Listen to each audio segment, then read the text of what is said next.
Hello everyone, it's Mary. Welcome back to the channel. We're doing another comparison today. Pretty excited about it because I was searching the internet. I think I was linking something for a video, and I love the ADHESIVE real brush pens. But let me tell you that the price has definitely increased. So for this 96 set here, it's about $84. Pro tip, if you go on Amazon and you select the one with the case, it's like $20 cheaper right now. So keep that in mind. I don't know why. Maybe they're just trying to get rid of the cases, but still it is much more expensive than they used to be.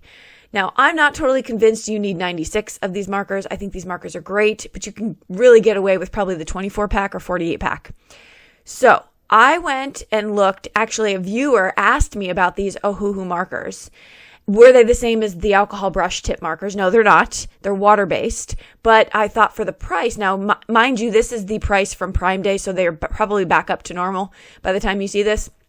However, still way less expensive than the real brush pens. Different because it's a felt tip and not a real brush as in like a paintbrush. So there is a difference there. However, I wanted to show the similarities between the two kinds of brushes when you are watercoloring with them or coloring in general, blending, etc. So I'm going to show you here, this is the 100 set. Now I did a review of very similar markers in the ADHESIVE brand way back in the day. So I got pretty much the same results, but I really was impressed with 𝗷𝗘𝗖𝗢𝗥𝗗𝗜𝗡's price. So let's just talk about these markers real quick and see if this is an alternative for you if you wanted to try them out, or at least have some knowledge on the differences.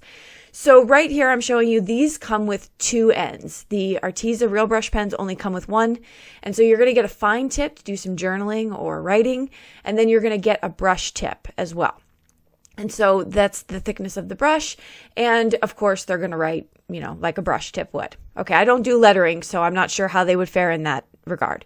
It comes with a swatch to kind of let you know what the colors look like, but I always recommend when you get new mediums to swatch them out yourself so you have real-time color.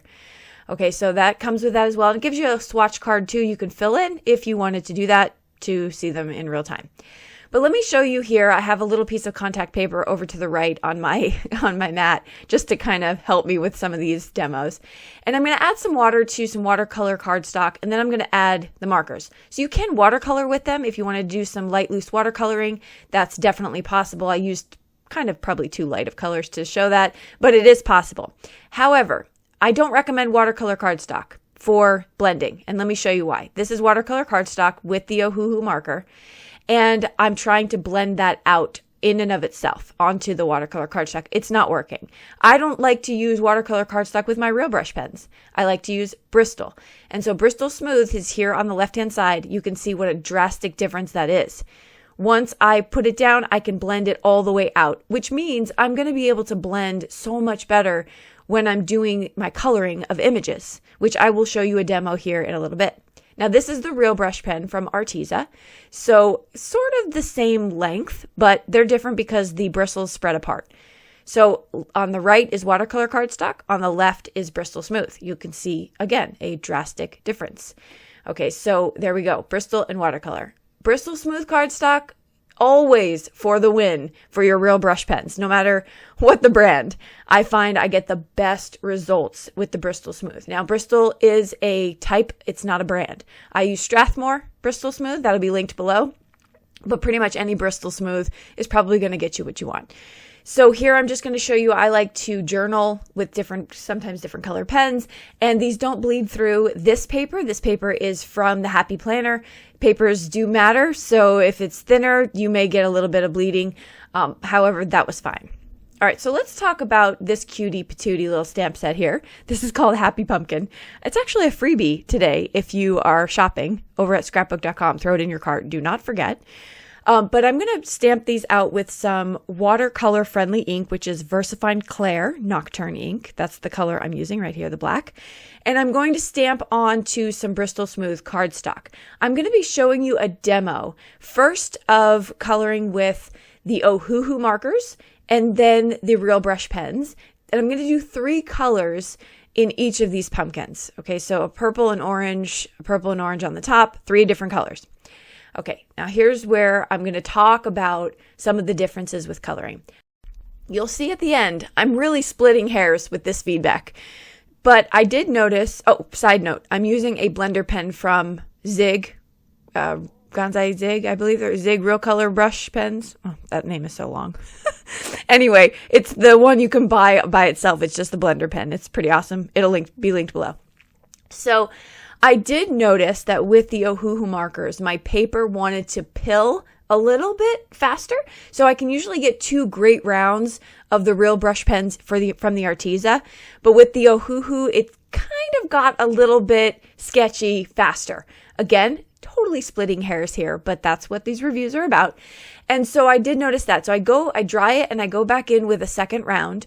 Probably recommended to just move on and come back in a second round after it's fully air dried.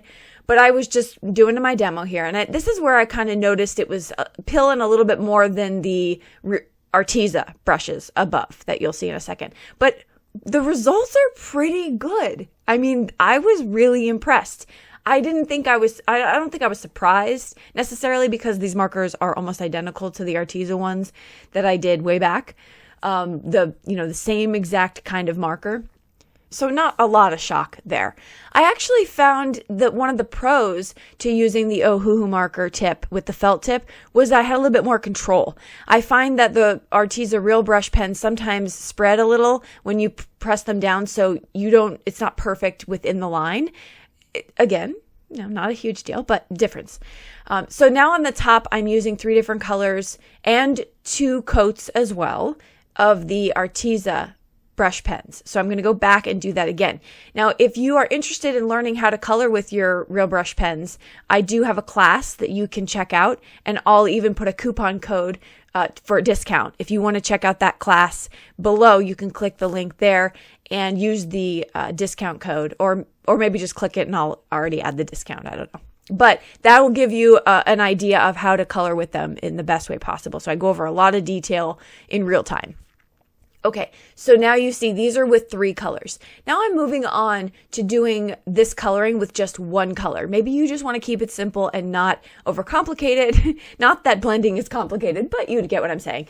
And so I just wanted to see if I can get a good enough result with just 1 color. So what you do is you place down your 1 color and then you take a blender or a water brush pen and you just pull out the color and you're able to get a little bit of that dimension because it's not a flat 1 color. I do the same thing at the top. Now you'll notice I'm going back and forth. So I'm letting the bottom one dry, working on the top, and then vice versa. So I do 2 coats as well with the 1 color. And this is one of the reasons why I'm saying I'm not convinced you need the 96 colors for the Arteza Real Brush pens if that's the brand you go with. I think you really have a fantastic amount with the 48. So just my opinion, but of course, personal preference is all up to you. Then go back in with that 1 color. I did not switch colors. I'm using the same exact color. And as you can see, I'm still getting a really good result with the coloring. So very impressed with that. Again, that will make your coloring go a lot faster. Some people like to take the time to color, but me, I'm not much to spending hours on coloring. I really kind of like the additional part of making the card. But anyway, that's just, again, personal preference. And so I go back up, finish up the guy on top, and now I'm going to show you a couple ways to make these images, your images, whatever you're coloring, make them finished a little bit nicer. Okay, so what I'm going to do first is I'm going to pull in some glitter pops of color. This is in gold. And I'm going to accent the hat, and I'm going to accent the little stars on the cheek of the pumpkin. This pumpkin is adorable, by the way. So I'm just going to add a little bit of that sparkly gold right to the cheeks and right to the hat. That's the first step. The second thing I'm going to do is take a white gel pen and just add a little bit of white to the eyes. You can see the difference here with the way that finishes off your image. So pro tips, a couple bonus things. Keep in mind when you're coloring, you can still add stuff to them to make them pop even more. So I love those. Super cute. So those are my results with comparing the Arteza Real Brush pens with the 𝗚𝗚𝗚 markers. I wanted to share this because I think they are way more affordable, the 𝗚𝗚𝗚 ones. However, if you still wanted to get the real brush pens, again, reiterating, not necessary for you to get the whole set, or if you want to, do whatever you want. It's your money. You know my mantras. Anyway, if you want to see how I finish this card, click the video at the end here coming up, or you can find it on my channel or linked below, and I'll show you how I finished off this super fun Halloween card. Thank you so much for joining me. I hope this was helpful for you if you are interested in starting a medium like this. Again, you'll see everything linked below in the description box. I will see you in the comments down below and in the next video. Bye-bye. Oh, before you go, forgot to remind you, sign up for our next live class. It's going to be super fun. Mixed media masterclass with Juliana Michaels. Pay what you can, tons of resources included, and access to the replay. We hope to see you there. Click below to register.